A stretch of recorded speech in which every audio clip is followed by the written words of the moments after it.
Ya, terima kasih Anda masih bersama kami. Bagi Anda yang baru saja bergabung, kami hadirkan kembali 3 berita utama hari ini. Anggota polisi digigit anjing K9 saat simulasi pengamanan pilkada di Pemalang. Ratusan mahasiswa dan sejumlah aliansi di kota Semarang turun ke jalan protes revisi Undang-Undang Pilkada yang dinilai cacat demokrasi. Bayi berusia 2 tahun tewas dibunuh ayah kandungnya di Pekalongan.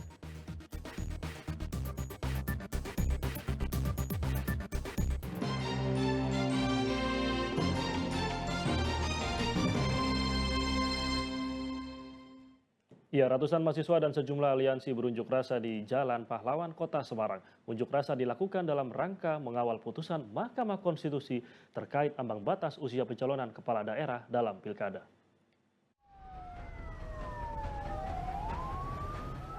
Ratusan mahasiswa dari sejumlah universitas di Kota Semarang memenuhi Jalan Pahlawan Kota Semarang menuju ke kantor Gubernur Jawa Tengah. Tak hanya mahasiswa, berbagai aliansi juga turun ke jalan memprotes putusan MK yang tidak digubris oleh DPR dan pemerintah terkait ambang batas usia pilkada. Kekecewaan demonstran atas revisi Undang-Undang Pilkada dicurahkan lewat tulisan spanduk, ambulans, dan keranda sebagai simbol matinya demokrasi di Indonesia. Mereka juga melakukan tabur bunga di keranda sebagai simbol duka cita.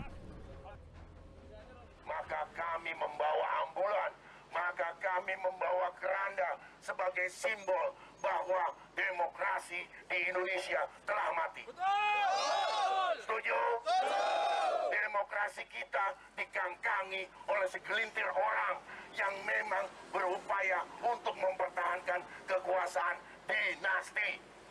Apakah kawan-kawan semuanya rela? Tidak. Apakah kawan-kawan semuanya setuju? Tidak. Putusan Mahkamah Konstitusi nomor 60 dan 70 tahun 2024 yang sejatinya membawa angin segar untuk keberlangsungan demokrasi di Indonesia malah diabaikan oleh DPR RI. 1 hari setelah putusan MK, Badan Legislasi atau Balek DPR justru merevisi Undang-Undang Pemilihan Kepala Daerah terkait ambang batas pencalonan kepala daerah. Langkah yang dilakukan Balek memicu respons negatif dari masyarakat karena merasa dirugikan dalam pilkada mendatang. Ali Mustakfirin melaporkan dari Kota Semarang.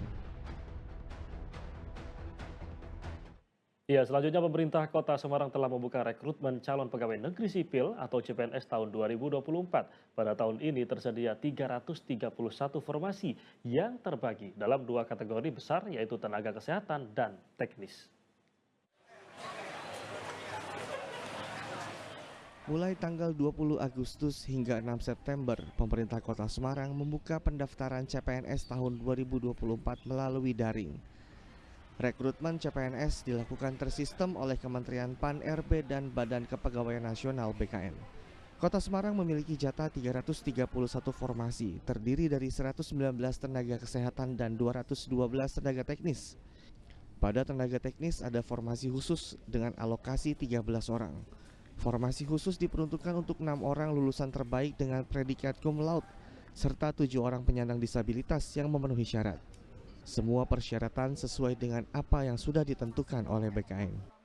119 nakes atau tenaga kesehatan, kemudian 212 tenaga teknis. Ini kami rekrut sesuai dengan jadwal yang dibuat oleh Kementerian Pan-RB dan BKN begitu. Kemudian dari sekian banyak yang akan kami rekrut ini, kami memasang persyaratan minimal IPK-nya 3,00. Tes CPNS terdiri dari seleksi kompetensi dasar atau SKD dan seleksi kompetensi bidang atau SKB. Seluruh tes menggunakan Computer Assisted Test atau CAT yang sudah menggunakan face recognition. Ali Mustakfirin melaporkan dari Kota Semarang. Ya, selanjutnya seorang tukang ojek pangkalan di Kabupaten Kudus terpilih menjadi DPRD. Ia diantar puluhan tukang ojek menuju tempat pelantikan gedung DPRD yang akan menjadi kantornya setelah melepas jaket ojek pangkalan. Tidak biasanya jaket penarik ojek pangkalan menggunakan dasi. Ya, inilah Muhammad Antono yang akan berganti profesi dari tukang ojek pangkalan menjadi anggota DPRD. Di antar puluhan rekan-rekannya sesama pengojek, ia menuju gedung DPRD Kabupaten Kudus, tempat pelantikan dirinya menjadi anggota DPRD. Jaket kebanggaannya sebagai pengojek baru dilepas setelah tiba di gedung DPRD, berganti jas dan peci ala pejabat yang dibawa putri kesayangannya. Antono berjanji memperjuangkan hak-hak masyarakat sesuai dengan janji kampanyenya. Ya, saya mantan dari ojek. Ini Romi saya dulu nomor 27 yang sekarang udah berpindah tangan.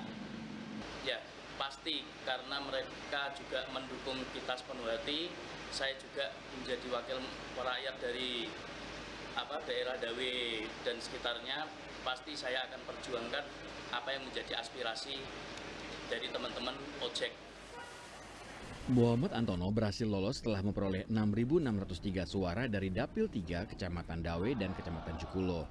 Ia menjadi 13 wajah baru di DPRD dari 45 anggota DPRD Kudus yang dilantik. Arif Nur melaporkan dari Kudus.